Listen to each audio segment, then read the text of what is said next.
আলু আর কলিজা ফ্রাই করলাম। অসাধারণ একটা রেসিপি, রুটি আর পরোটার সাথে একদম জমে যাবে।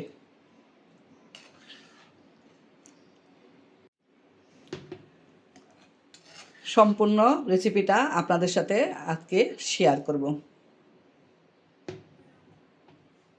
বিসমিল্লাহির রহমানির রহিম। আসসালামু আলাইকুম। আজকে আমি তিল্লি, ফ্যাপসা, কলিজা একসাথে প্রসেসিং করে নিয়েছি ফ্রাই করার জন্য। বাই দ্য ওয়ে, আমি মাহমুদা খানম, মাহমুদা ডাইন থেকে সবাইকে স্বাগতম। রান্নার জন্য চুলায় ফ্রাই প্যান বসিয়ে দিয়েছি তেল। প্রথমে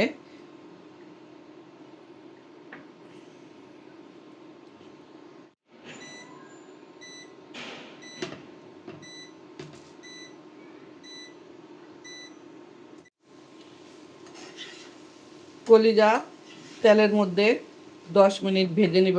ভাজতে ভাজতেই এর 50% কুক হয়ে যাবে। দিয়ে দিচ্ছি 2টা তেজপাতা মাঝখান থেকে খালি করে, দিয়ে দিচ্ছি 3টা এলাচ, দিয়ে দিচ্ছি আস্ত জিরা আর কয়টা গোলমরিচ। কলিজা অলমোস্ট ভাজা হয়ে গিয়েছে, আমি নামিয়ে নিলাম ফ্রাই প্যান থেকে।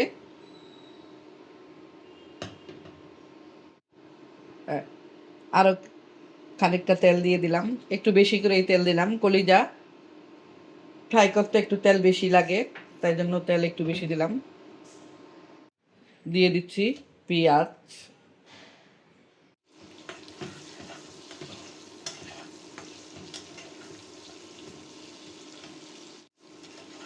পেঁয়াজ নেড়ে চেড়ে গোল্ডেন ব্রাউন করে ভেজে নেব।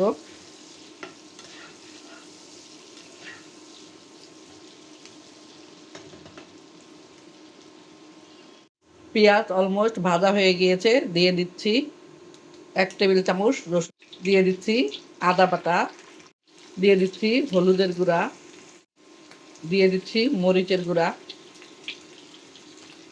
দিয়ে দিচ্ছি ধনিয়া গুঁড়া, দিয়ে দিচ্ছি মশলা কষানোর জন্য সামান্য মশলা। নেড়ে চেড়ে কিছুক্ষণ কষিয়ে নিলাম। দিয়ে দিচ্ছি আলু, দিয়ে দিচ্ছি স্বাদ মতো লবণ, দিয়ে দিচ্ছি গরম মশলা। আলু নেড়ে চেড়ে 50% কষিয়ে দিব, যাতে 50% সিদ্ধ হয় সেই পর্যন্ত রান্না করব।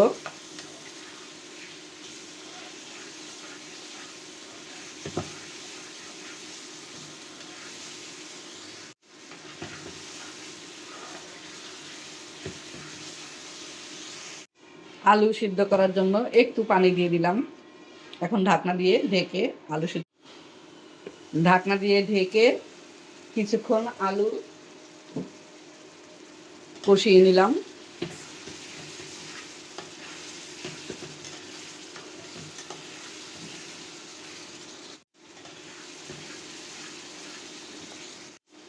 এই পর্যায়ে দিয়ে দিচ্ছি ভেজে রাখা কলিজাগুলো।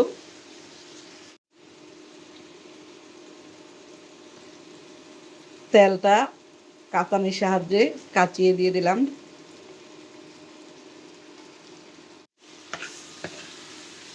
নেড়ে চেড়ে আলুর সাথে মিশিয়ে দিচ্ছি।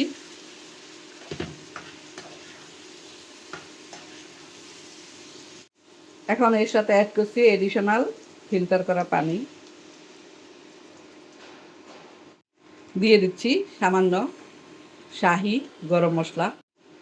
চুলার আঁচ কমিয়ে ঢাকনা দিয়ে ঢেকে 10 মিনিট রান্না করব।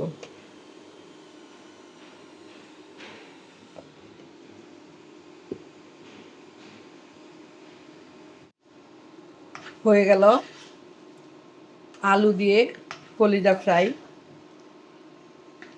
দেখতে দারুণ লাগছে, রুটি পরোটার সাথে আশা করছি খেতেও ভালো লাগবে।